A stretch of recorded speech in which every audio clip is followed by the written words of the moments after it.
प्रणम्य परमात्मानं सिद्धं त्रैलोक्यवन्दितम् स्वाभाविक चिदानन्द स्वरूपं निर्मलाव्ययम् शुद्ध जीवादिद्रव्याणां देशकं च जिनीश्वरम् द्रव्यसंग्रहसूत्राणां वृत्तिं वक्षे समासितः जीवमजीवमदव्यम् जिणवरवसहेण जीर्णनेत्तिष्ठम् देविन्दविन्दवन्दम् वन्दे तं सर्वदा शिरसा कहे जीव अजीव जिनवर वृषभ ने लोक में वे वंद्य सुरपति वृंद से वंदन करूं कर जोड़ में।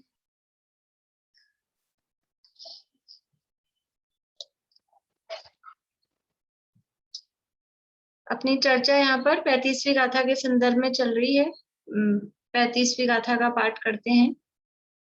वद समिधि गुत्तियो धम्मानुपेहा परिसहजोय चारित्तं बहुभेया नायवा भाव संवर विशेषा। व्रत, समिति, गुप्ती, धर्म, अनुप्रेक्षा, परिचय और अनेक प्रकार का चारित्र, इन सबको भाव संवर के भेद जानना। इसमें व्रत, समिति, गुप्ती, धर्म की चर्चा के बाद अनुप्रेक्षाओं की चर्चा चल रही है। और अनुप्रेक्षाएं जो 12 हैं उसमें से 10वीं अनुप्रेक्षा लोकानुप्रेक्षा, उसका वर्णन यहाँ विस्तार पूर्वक आचार्य महाराज कर रहे हैं। इसके अंतर्गत अधोलोक का वर्णन, लोक अनुप्रेक्षा में अधोलोक का वर्णन अपना चल रहा है। और अधोलोक में 7 नरक पृथ्वियां, 7 पृथ्वियां हैं जिनमें नरक हैं, तो 7 नरक पृथ्वियां कही जाती हैं। उनके नाम, 7 नरक पृथ्वियों के नाम बोली रेखा जी दिल्ली। रत्न चक्र बालुका पंख धूम तमो एक और तम है लिए महातम। हाँ महा चमेली आंटी बोलिए। रत्न शर्करा बालुका पंख धूम तमय महातमय प्रभा। अभी सूत्र नहीं बोलना, नाम बोलने केवल नाम। बोलिए सुधा जी। रत्न शर्करा बालुका रत्न प्रभा, ऐसे बोलिए। रत्न प्रभा, शर्करा प्रभा, शंकर प्रभा, बालुका प्रभा, रत्न पंख प्रभा, धूम प्रभा, तम प्रभा और महातम प्रभा। ये 7 नरक पृथ्वियां हैं। पहली पृथ्वी में, इन 7 पृथ्वियों में कितने कितने पटल हैं? 7 पृथ्वियों में पटल कितने कितने हैं? बोली मनोरमा आंटी।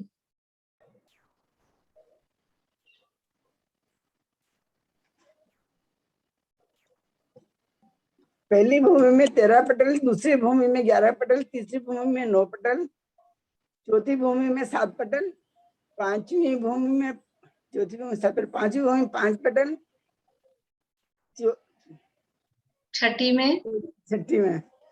में 3 पटल, सातवीं में 1 पटल।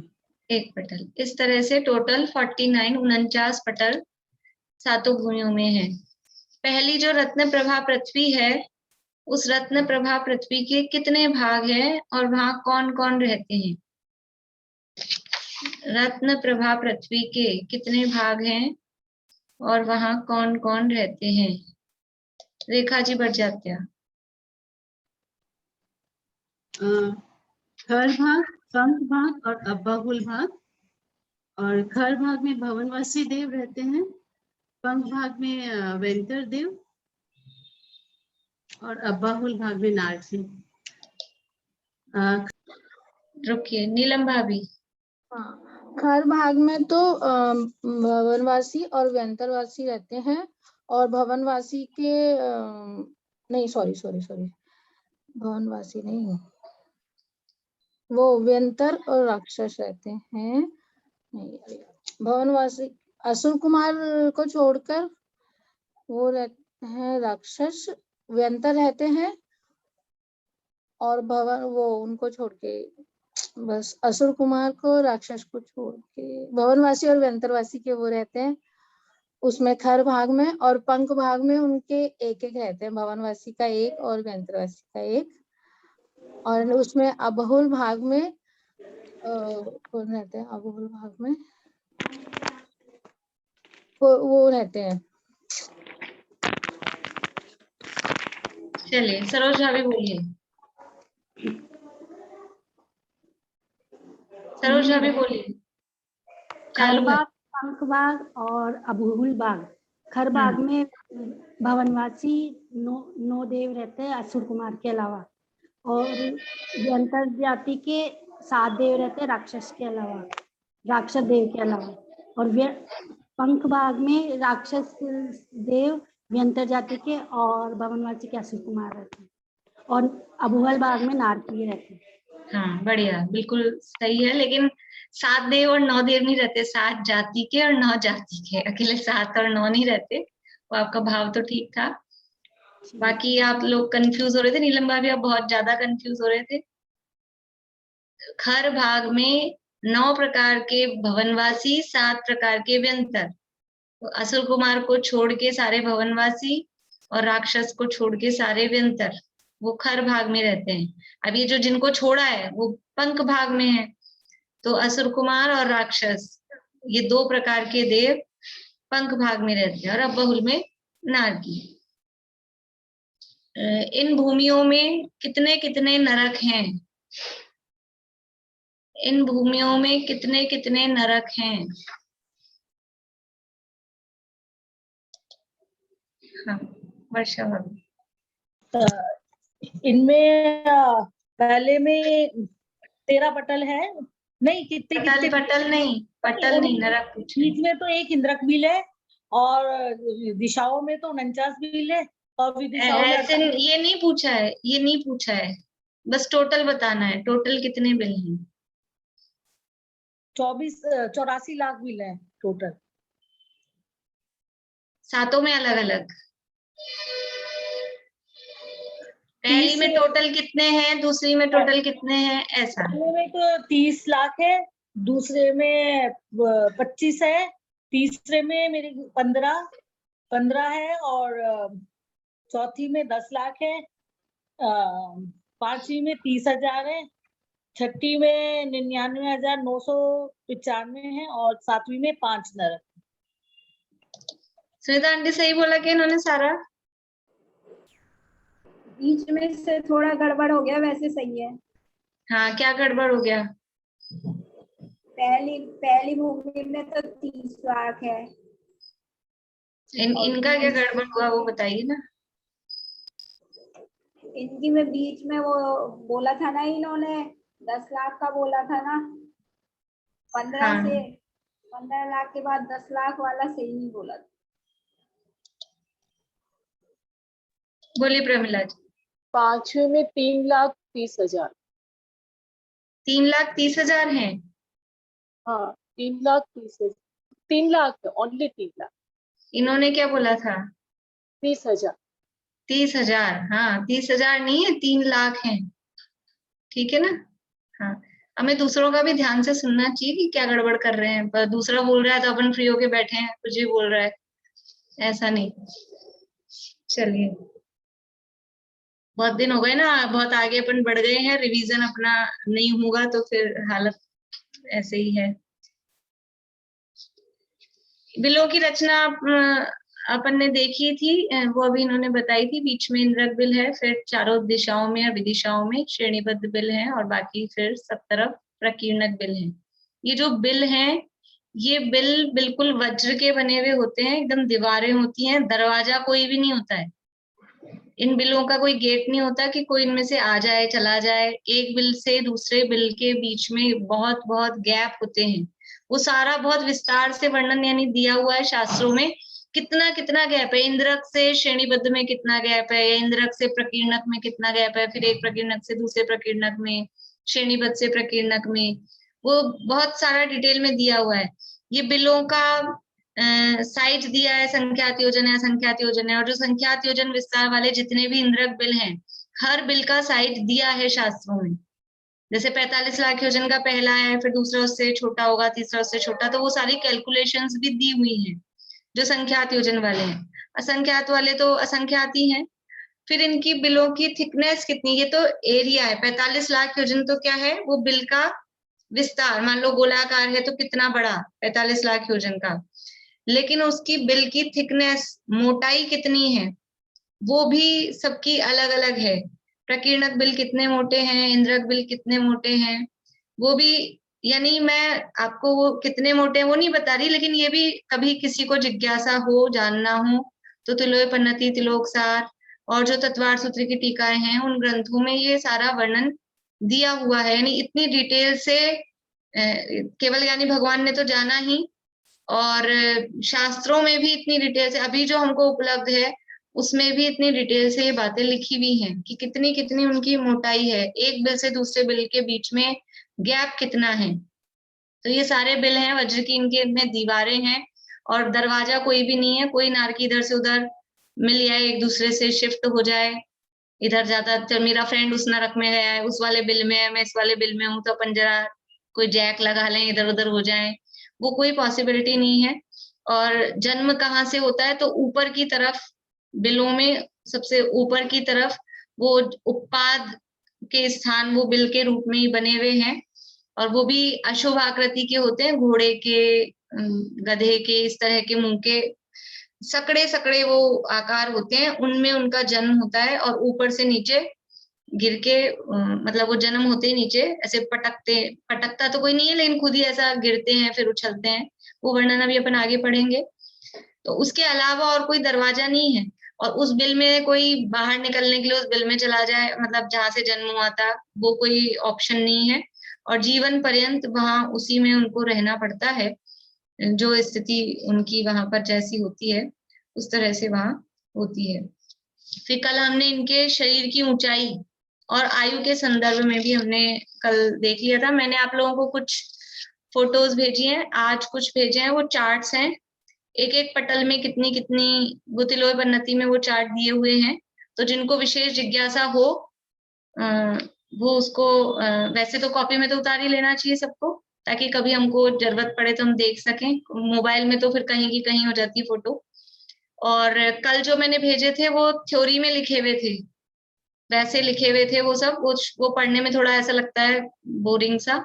और आज जो भेजे हैं वो पूरे चार्ट बने हुए हैं कि किस पटल में कितनी उत्कृष्ट, जैसे आयु है तो पहले नरक के पहले पटल में जगन्य आयु 10,000 वर्ष है, और उत्कृष्ट आयु है 90,000 वर्ष पहले पटल में। तो अभी राजा श्रेणिक की आयु कितनी है, वहां जो नरक में गए नारकी जो हुआ, 84,000 वर्ष की आयु है। तो हम पता कर सकते हैं वो कौन से पटल में होंगे, उनकी आयु के आधार पे, क्योंकि पहले पटल में ही उत्कृष्ट आयु 90,000 वर्ष है, दूसरे पटल में जगन्य आयु 90,000 वर्ष प्लस एक समय होगी। तो अब उनकी आयु 84,000 वर्ष है, तो दूसरे पटल में तो जा ही नहीं सकते, तो वो पहले पटल में ही होंगे निश्चित रूप से। तो ऐसा आयु के आधार पर निर्धारित होता है कि किस नरक में, किस पटल में, कहाँ पर वो जीव जन्म लेगा। अपन मोटा मोटा बोल देते हैं 5वें नरक में गया, दूसरे नरक में गया, तीसरे नरक में गया, लेकिन वो जितनी आयु है उसके आधार पे वो उस नरक के भी कौन से पटल में कहाँ पे जन्म लेना है वो सब बराबर, यानी पूरा एकदम कंप्यूटराइज्ड सिस्टम है। जरा सी भी कोई गड़बड़ होने की, मतलब कि कोई सोचे मैं कहाँ जाऊं, कहाँ जाके जन्म लूं, कौन से नरक तो इतना बड़ा है, इतने सारे बिल हैं, तो वो सब सेट है। पूरी व्यवस्था अपने आप ही ऑटोमेटिक, जो प्रकृति की व्यवस्था है वो अपने आप ऑटोमेटिक चलती है। बोलिए भारती। सब नरकों में बेस्ट है क्या फर्स्ट पटल सबसे मोस्ट कंफर्टेबल? कंफर्टेबल तो क्या कहें, लेकिन नरक में सबसे, यानी नरक में सबसे कम दुख अगर कंपैरिजन करेंगे तो पहले पटल में, उसके बाद तो नीचे नीचे दुख भी बढ़ता जाएगा और जो भी परेश वो है। बाकी नरक में कोई सुख है ऐसा तो हम कह नहीं सकते कि वो कंफर्टेबल है। आउट ऑफ ऑल कह रही हूँ बेस्ट है। हाँ, इसलिए उसमें कोई हम बेस्ट और वो नहीं कह सकते हैं, लेकिन फिर भी ठीक है जो भी है उस हिसाब से। अब इन नरकों में यहाँ ये शरीर की ऊंचाई भी इसमें अपन ने कल देख ली थी, और आप लोगों को विशेष जिज्ञासा हो तो मैंने चार्ट्स भेज दिए हैं, वो आप लोग देख लेना। अब इन नरकों में कौन सा जीव कौन किस नरक में उत्पन्न होता है वो चर्चा यहाँ पर कर रहे हैं। देखिए ये पेज नंबर 136 136 136 नंबर पेज है बृहद द्रव्य संग्रह में।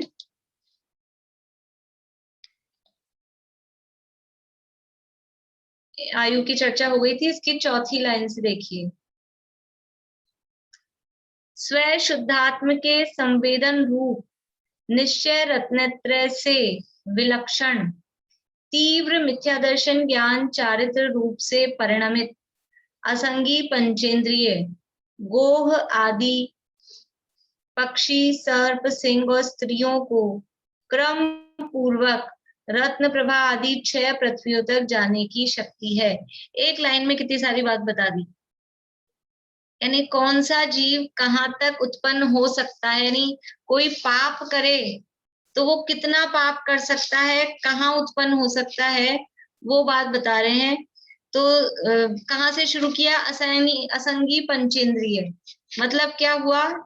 एक इंद्रिय से असंगी पंचेंद्रिय, ऐसा नहीं, केवल असंगी, यानी एक इंद्रिय, 2 इंद्रिय, 3 इंद्रिय, 4 इंद्रिय, वो तो नरक में जा ही नहीं सकते। एक इंद्रिय से लेके 4 इंद्रिय तक के जीवों में नरक जाने की शक्ति ही नहीं है, मतलब इतना पाप नहीं कर सकते, इस तरह का पाप वो नहीं कर सकते कि वो नरक जाएं, ऐसा पाप वो नहीं कर सकते। कौन कौन से जीव नहीं कर सकते? एक इंद्रिय, 2 इंद्रिय, 3 इंद्रिय और 4 इंद्रिय। अब पंचेंद्रिय 2 प्रकार के हैं, एक संगी पंचेंद्रिय और एक असंगी पंचेंद्रिय। तो पंचेंद्रिय जीव है वो नरक जा सकता है, और असंगी पंचेंद्रिय है तो असंगी पंचेंद्रिय जीव, यहाँ लिखा है असंगी पंचेंद्रिय, फिर आगे और नाम लिखे हैं, फिर क्रमशः रत्न प्रभा आदि 6 पृथ्वियों तक, यानी असंगी पंचेंद्रिय जाएगा तो पहले नरक तक, यानी पाप करने की, एक हमने सूत्र पढ़ा था 6ठे अध्याय में, तीव्र मंद ज्ञाता ज्ञात भावाधिकरण वीर विशेषेभ्य तद विशेष। वीर विशेष यानी शक्ति, एक इंद्रिय आदि में उतना आश्रव करने की, नरक आयु का आश्रव करने की शक्ति नहीं है, ये वीर्य की विशेषता है। एक इंद्रिय से 4 इंद्रिय में, असंगी पंचेंद्रिय में कितना वीर्य है, कौन सी आयु का आश्रव कर सकता है, यानी नरक की आयु का आश्रव कर सकता है, लेकिन कितना करेगा? ज्यादा से ज्यादा 1 सागर, क्योंकि पहले नरक में उत्कृष्ट आयु 1 सागर है, तो यदि वो जाएगा पहले नरक में पूरे में किसी भी पटल में यदि माने हम, तो 1 सागर से अधिक की आयु वो नहीं बांध सकता। 1 सागर से अधिक की आयु तो नीचे के नरकों में है, तो वो उससे ज्यादा पाप नहीं कर सकते, ये उसकी शक्ति, ये वीर्य विशेष। तो जो असंगी पंचेंद्रिय है वो अधिकतम नरक में जाएगा तो पहले नरक, उससे नीचे नहीं। फिर दूसरा नाम दिया है गोह, गोह आदि। गोह क्या होता है, कोई समझता है आप लोग? वैसे तो अपने उसमें द्वार सूत्र में सरीसर्प शब्द दिया है, सरीसर्प यानी पानी के सांप वगैरह जो होते हैं। गोह भी इसी तरह का कोई होता होगा, पानी में रहने वाला, यहाँ तक मैं समझती हूँ। कुछ नेवला, कोई जानते हैं गोह को? कोई गांव वगैरह में किसी ने कोई नाम सुना हो? नहीं सुना किसी ने? तो अपने जो पहले अपने तत्वार सूत्र वगैरह शास्त्रों में जो अपन ने शब्द पढ़ा है वो सरीसर्प, सरीसर्प का मतलब होता है पानी के सर्प, और गोह भी शायद उसी टाइप के, उन्हीं को में किसी को बोलते होंगे। या ये हो गए हैं संगी पंचेंद्रिय, क्योंकि असंगी की लिमिट है पहले नरक तक। तो अब दूसरे नरक में कौन जा रहा पा रहा है? संगी पंचेंद्रिय ही। संगी पंचेंद्रिय में भी हर कोई संगी पंचेंद्रिय, देखो यहाँ जो लिमिट बता रहे हैं ये पर्टिकुलर किसी नाम लेके, जैसे असंगी कहाँ तक जा सकता है? तो पहले तक। तो इसका मतलब कोई संगी पंचेंद्रिय पहले नरक में जा सकता है कि नहीं? संगी पंचेंद्रिय तो जा ही सकता है। जो नीचे के नरकों में जा सकता है वो ऊपर के नरकों में जा ही सकता है। ये तो समझ के रखना, उसका अलग से नहीं बता रहे। कहीं कोई सोचे कि असंगी जा सकता है पहले में, संगी तो जा ही नहीं सकता, ऐसा अर्थ उसका नहीं है। तो संगी पंचेंद्रिय दूसरे नरक से नीचे किसी भी नरक में जा सकते हैं, लेकिन संगी भी अलग अलग टाइप के होते हैं। तो उन संगी पंचेंद्रियों में जो सरीसर्प, गोह आदि जो तिर्यंच हैं वो दूसरे नरक तक जा सकते हैं, उससे अधिक नीचे नरक में नहीं जा सकते। फिर तीसरा दिया पक्षी। अब पक्षी में कौन से पक्षी लेना कि जितने भी सैनी पंचेंद्रिय पक्षी हैं, जैसे जितने भी वाइल्ड बर्ड्स हैं अपनी, ईगल है और यानी चील, बाज, गिद्ध, ये सब जो भी होते हैं, और भी पक्षी जा सकते हैं, ऐसा नहीं। चिड़िया कबूतर भी यदि बहुत पाप करें तो वो भी जा सकते हैं, डिपेंड करता है वो तो जो भी पक्षी हैं, पक्षी मतलब नभचर जो है, उड़ने की शक्ति रखने वाले, लेकिन मुख्य रूप से जो ये वाइल्ड बर्ड्स होती हैं, जंगली पक्षी जो हैं, मांसाहारी होते हैं, इस तरह के परिणाम उनके होते हैं। मुख्य रूप से वो उनके नरक में जाने की बात रहती है। लेकिन नरक में ही जाएंगे ऐसा नहीं है। वो अपने था ना रामायण में गिद्ध, जटायु, वो भी वाइल्ड बर्ड ही था, लेकिन वो परिणाम सुधर गए, सम्यक दर्शन प्राप्त कर लिया, श्रावक हो गया, फिर स्वर्ग चला गया। तो ऐसा नियम नहीं है कि नरक ही जाएंगे, लेकिन ज्यादातर वो इस तरह के परिणाम उनके रहते हैं क्रूरता वाले, तो वो ज्यादा अधिक से अधिक जाएंगे तो तीसरे नरक। पक्षी यदि अधिक से अधिक जाएंगे तो तीसरे नरक, इससे ज्यादा आयु नहीं बांध सकते वो स्थिति, तीसरे नरक की स्थिति से अधिक स्थिति वो नहीं बांध सकते। फिर है चौथे नंबर पे दिया सर्प, सांप। पहले जो दूसरे नरक के लिए दिया था वो था सरीसर्प। सरीसर्प थे पानी के सांप वगैरह होते हैं, और यहाँ दिया है चौथे नरक में जाने वाले सांप। इसमें समझ लीजिए जितने भी टाइप के कोबरा और अजगर और जो भी सांप के टाइप्स होते हैं ना भयानक, वो सब समझना। अभी सांप नरक जाते हैं, परिणाम कैसे हैं उनके? जहर उगलते हैं ना, अंदर जहर, बाहर में उगल रहे हैं, अंदर भी जहर भरा है, मतलब किस तरह के परिणाम है? दूसरों को डसने के, मारने के, हिंसा के, इस तरह के परिणाम रहते हैं। तो अधिकतर नरक ही जाते हैं। तो जितने भी टाइप के जो भी सांप हैं, अगर नरक जा रहे हैं तो वो पांचवें नरक, पांचवा आ गया ना, पहला, दूसरा, तीसरा, नहीं चौथा नरक, चौथे नरक तक। फिर पांचवें नरक में जाएंगे मैक्सिमम तो सिंह जाएंगे तो अधिकतम पांचवें नरक में। शेर, अभी शेर में जितने भी टाइप के, शेर, चीता, जो भी अलग अलग बाघ जो भी होते हैं ना, तेंदुआ, लेपर्ड, ये सब, वो जितने भी टाइप के वो शेर हैं, वो सब मैक्सिमम जाएंगे तो पांचवें नरक। पांचवें नरक से नीचे कोई भी टाइप का शेर वो नहीं जा सकता। अब इसमें शेर बताया है, एक नाम दिया है, अभी और भी टाइप के वाइल्ड एनिमल होते हैं। अब समझ लीजिए ये अपने बियर है, रीछ है, और क्या क्या होते हैं ना, ये जकाल, क्या बोलते हैं, भेड़िया और लोम, मतलब ये सब जो भी वाइल्ड एनिमल है ना, वो इसी के अंदर समझना इनको। पांचवे से नीचे फिर वो, जब शेर की लिमिट बता दी पांचवा, तो वो भी सब इतना ही उनकी लिमिट लगभग अपने को समझनी चाहिए, जो भी वाइल्ड एनिमल्स हैं उसके हिसाब से। बोलिए भारती आंटी। इसमें जैसे कुत्ता, बिल्ली, ये सब जो इस टाइप के जानवर है, चूहा हुआ, ये लोग नहीं जा सकते पांचवें नरक?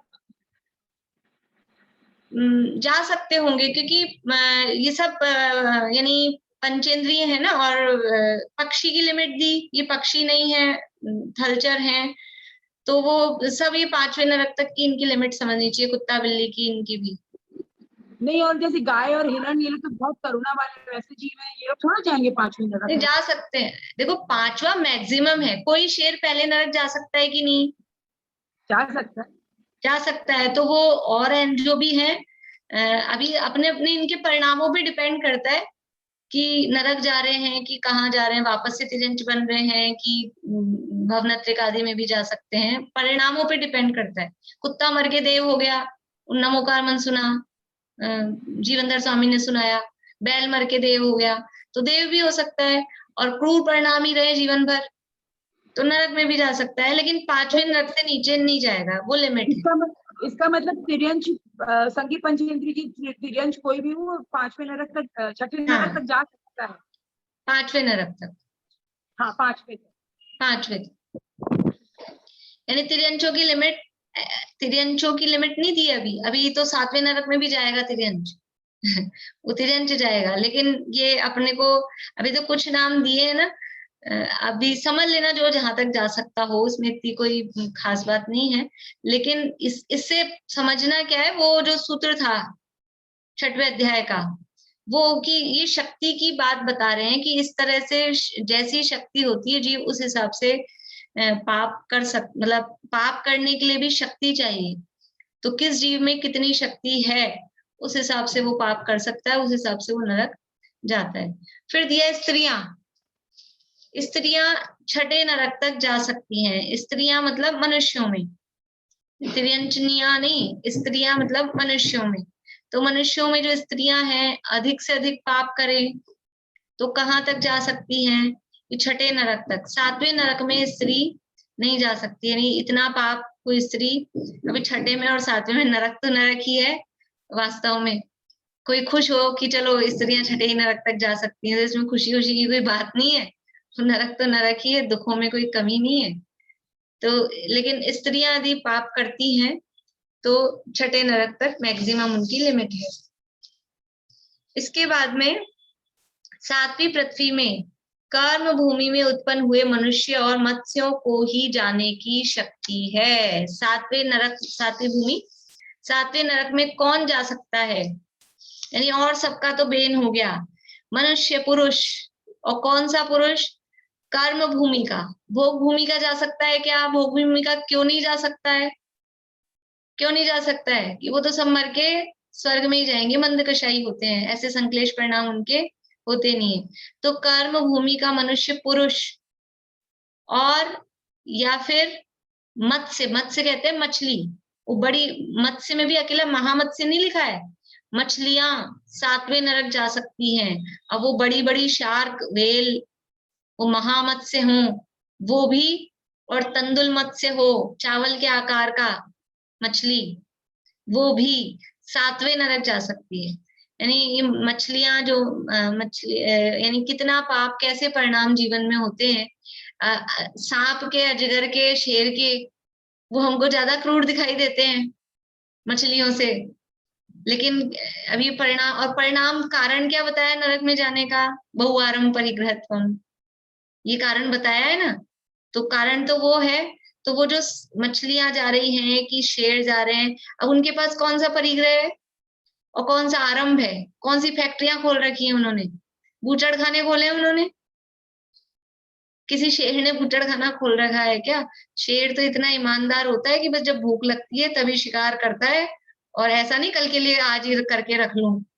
ऐसा परिग्रह ऐसा इकट्ठे नहीं होते इन जानवरों के कि कल के लिए आज ही इकट्ठा करके रख लो, अपने को पता नहीं कल मिले ना मिले शिकार, तो 2-4 को आज मिल गए हैं, 2-4 तो रख लिया। अपन तो रखे जाओ, भर रखे हैं अपने घर में, इतने सामान भरे हैं कल कल कल के लिए। तो भी वो इसलिए इससे समझ में आता है बाहर की सामग्री का मतलब नहीं है, बाहर की क्रियाओं का भी मतलब नहीं है, वो अंदर आसक्ति, वो हिंसा का आरंभ का परिणाम, और वो मूर्छा परिग्रह, जो अंदर मिथ्यात्व और कषाएं, असली परिग्रह वो है, और वो मिथ्यात्व और कषाएं वो कितनी तीव्र है अंदर, और वो जो आरंभ का परिणाम है। हिंसा कितनी करता है? शेरों की आयु कितनी होती है? ज्यादा आयु नहीं होती है, 100-200 साल की, 25-30 इतनी मैक्सिमम, मेरे ख्याल से 20 या ऐसे ही कुछ होती है मैक्सिमम आयु शेर की। इतने से अपने जीवन में कितना आरंभ, कितना परिणाम, कैसा आरंभ मतलब हिंसा, पापों का परिणाम, कैसा परिणाम होता है। इसलिए वो मतलब इससे हमको संवेग भाव जागृत होना चाहिए। ये जो प्रकरण पढ़ रहे हैं, कौन किस नरक जा रहा है, अपन तो नहीं जा पा रहे ना, ये अपने को तो देखना ही है, लेकिन दूसरे की तरफ नहीं।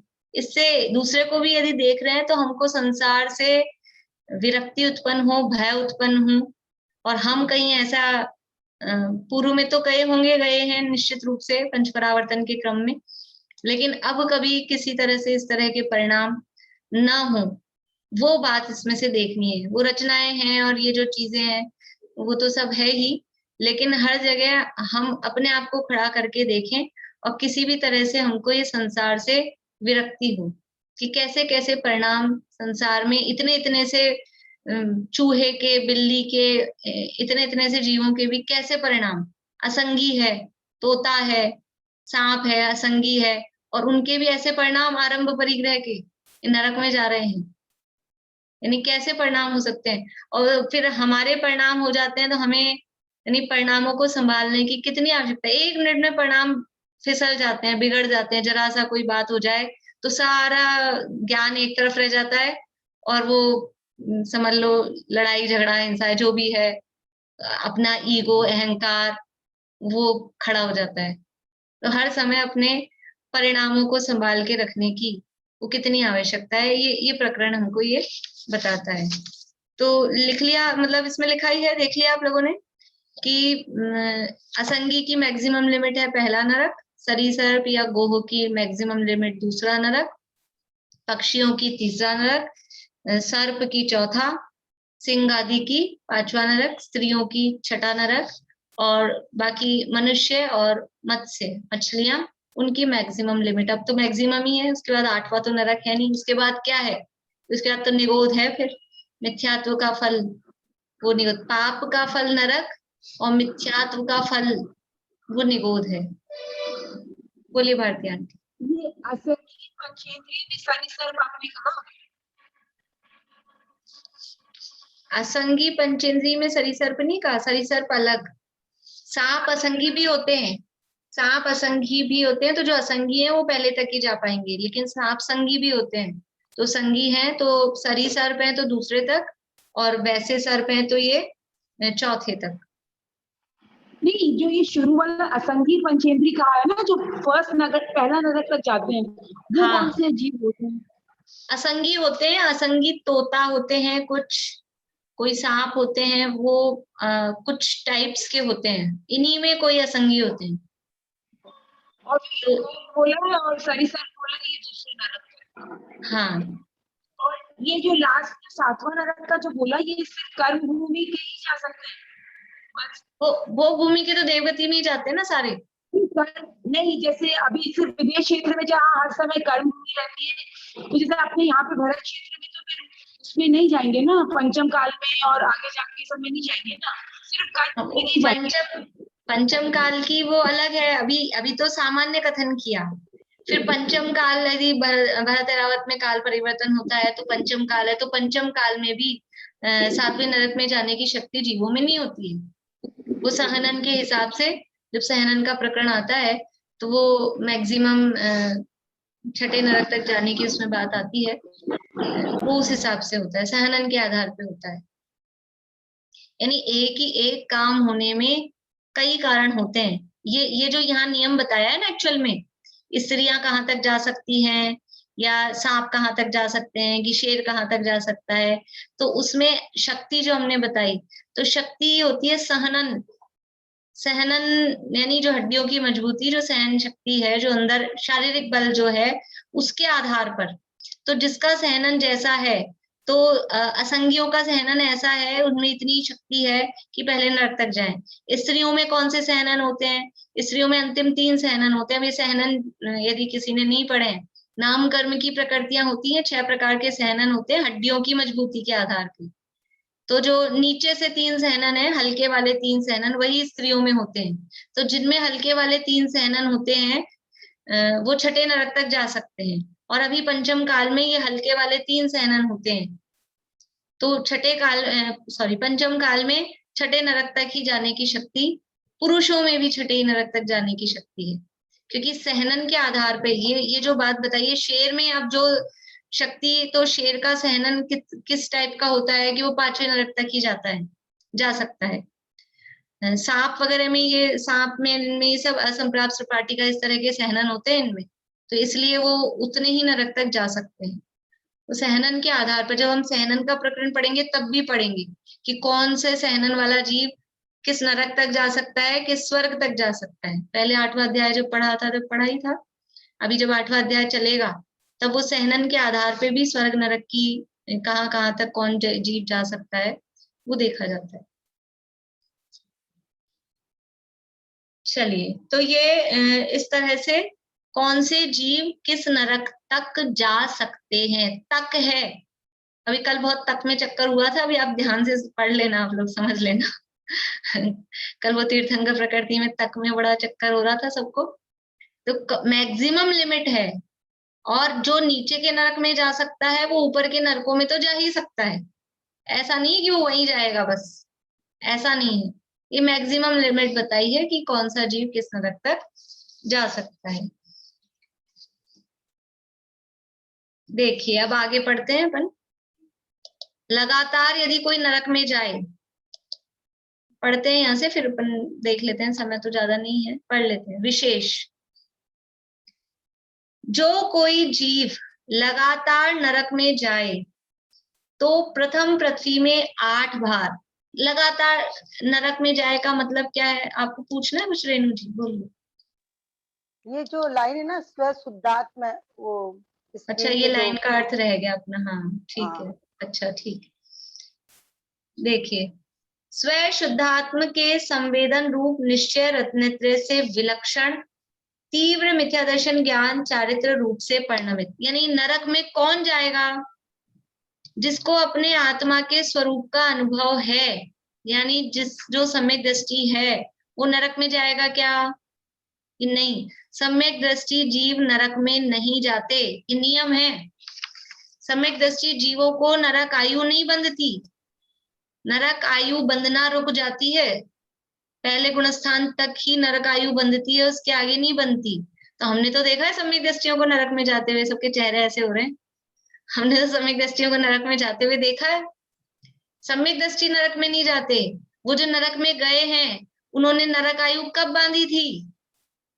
सम्यक दृष्टियों ने नहीं बांधी थी, वो नरक आयु बांधने वाला तो मिथ्या दृष्टि था। राजा श्रेणिक नरक में गए और शायद सम्यक दृष्टि है अभी इस समय, तो वो तो नरक में चले गए। तो वो नरक में गए हैं, लेकिन वो नरक में जाने की जो काम किया था वो सम्यक दृष्टि श्रेणिक राजा ने नहीं किया था। वो नरक में जाने का काम मिथ्या दृष्टि ने किया था।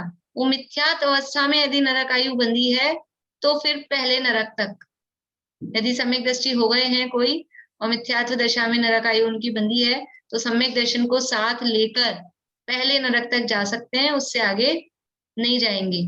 तो ये तो अपवाद है कि किसी ने पहले आयु बांध ली है तो अब मजबूरी में जाना पड़ रहा है। अदरवाइज यदि आयु बांधने से पहले सम्यक दर्शन हो गया है तो किसी भी हालत में सम्यक दर्शन आपके साथ है। वो ऐसी नागदमनी है, तम तत्नाम नागदमनी हृदयस्य पुंसः, आपके नाम रूपी नागदमनी जिसके पास में है, भगवान के, आदिनाथ भगवान के नाम भक्तामर में पढ़ते हैं ना, तन्नाम नागदमनी हृदयस्य पुंसः, भगवान के नाम रूपी नागदमनी जिसके पास में है उसका तो पता नहीं कुछ नहीं हो सकता, मतलब ये नहीं बिगाड़ सकता, वो नहीं बिगाड़ सकता, लेकिन ये सम्यक दर्शन रूपी नागदमनी जिसके पास में है तो वो फिर नरक में नहीं जा सकता।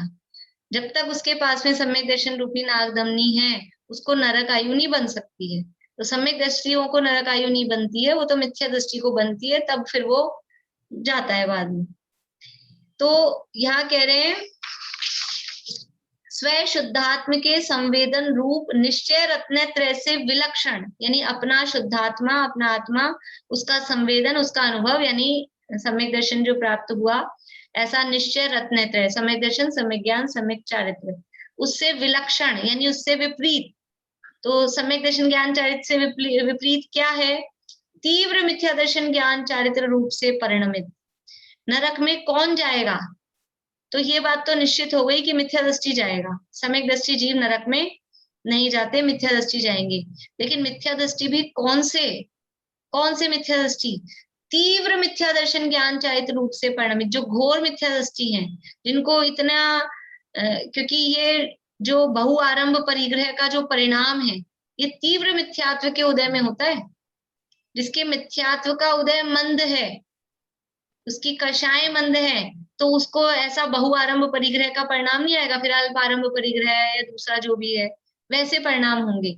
लेकिन मिथ्यात्व का तीव्र उदय है, तब उसके तीव्र आरंभ परिग्रह के परिणाम तब हो सकते हैं। इसलिए कहा तीव्र मिथ्या दर्शन ज्ञान चारित्र रूप से परिणमित। अब जो फिर नाम बताए, या संगी पंचेंद्रिय है तो पहले नरक तक, गो है तो दूसरे नरक तक, पक्षी है तो तीसरे नरक तक, सर्प है तो चौथे नरक तक, शेर है तो पांचवें नरक तक, और स्त्रियां है तो छठे नरक तक, ऐसा वो जा सकते हैं। कौन सी स्त्रियां जाएंगी, कौन से पक्षी जाएंगे, कौन से शेर जाएंगे? जो अपने शुद्धात्मा के स्वरूप को भूल चुके हैं, उससे विपरीत अपने शुद्धात्मा के संवेदन रूप जो रत्नत्रय है, सम्यक दर्शन ज्ञान चारित्र है, उससे विपरीत जो मिथ्यात्वादी हैं, और वो भी तीव्र मिथ्यात्वादी रूप से जो परिणमित हैं, यानी जिनके मिथ्यात्व का तीव्र उदय चल रहा है, घोर मिथ्यात्व का उदय चल रहा है, उनके इस तरह की तीव्र कषाएं, बहुआरंभ परिग्रह के परिणाम, रौद्र ध्यान, इस तरह का परिणाम उनके होता है, तो वो नरक में जाने का काम उनके होता है। समझ में आया? देखिए फिर से पढ़ते हैं इस लाइन को। स्वयं शुद्धात्म के संवेदन रूप निश्चय रत्नत्रय से विलक्षण तीव्र मिथ्या दर्शन ज्ञान चारित्र रूप से परिणमित। ये तो सबके लिए बता दी, एक मतलब कौन सा जीव जाएगा, ये जो ऐसा इस रूप से परिणमित, मतलब ऐसा जो कर रहा है, ऐसा असंगी पंचेंद्रिय, ऐसा गोह, ऐसा पक्षी, ऐसा सर्प, सबके साथ लगाना ही। स्व शुद्धात्म के संवेदन रूप निश्चय रत्नत्रय से विलक्षण तीव्र मिथ्या दर्शन ज्ञान चारित्र रूप से परिणमित असंगी पंचेंद्रिय पहले नरक तक, ये एक वाक्य बन गया। फिर से, स्वयं शुद्धात्म के संवेदन रूप निश्चय रत्नत्रय से विलक्षण तीव्र मिथ्या दर्शन ज्ञान चारित्र रूप से परिणमित गोह, वो दूसरे नरक तक। स्वयं शुद्धात्म के संवेदन रूप निश्चय रत्नत्रय से विलक्षण तीव्र मिथ्या दर्शन ज्ञान चारित्र रूप से परिणमित पक्षी, वो तीसरे नरक तक। ऐसा हर जो पक्षी है, तो कौन जाएगा पक्षी तीसरे नरक तक? कि जो ऐसा तीव्र मिथ्या दर्शन ज्ञान चारित्र रूप से परिणमित है। कौन सा सर्प जाएगा चौथे नरक तक? कि जो निश्चय रत्नत्रय से विपरीत तीव्र मिथ्या दर्शन ज्ञान चारित्र रूप से परिणमित है। इस तरह से ये ऐसे जीव वो नरक में जाते हैं। अब ये लगातार कोई जाए नरक में, फिर नरक में, फिर नरक में, तो वो कितनी बार जा सकता है, वो अपन कल करेंगे चर्चा। अभी अपना समय हो गया। प्रश्न हो किसी को तो पूछ लीजिए। नहीं? मनोरमा आंटी बोलिए। आंटी नरक में लगातार तो जाते ही नहीं ना, एक बार फिर दूसरा मिलेगा। वो कल करेंगे अभी चर्चा। मैंने छेड़ा नहीं है उस प्रकरण को, भी टाइम हो गया ना, कल करेंगे चर्चा। दीदी सुनने में आया कि पंचम काल में छठे नंबर की ऐश्वर्य प्रपाटिका सेनन है, तो क्या शेर को भी वही वाली सेनन है आजकल? पंचम काल में अंतिम 3 सेनन होते हैं, तो शेर को फिर ये अर्धनाराज, कीलक और असंप्राप्त प्रपाटिका। अच्छा, तो अर्धनाराज हो सकती है शेर को? अब वो जो भी होती हो वो देख लेंगे, शेर को कौन सा हो सकता है। और सांप वगैरह में असंप्राप्त प्रपाटिका इस तरह का सेनन होता है। बोलो प्रीति।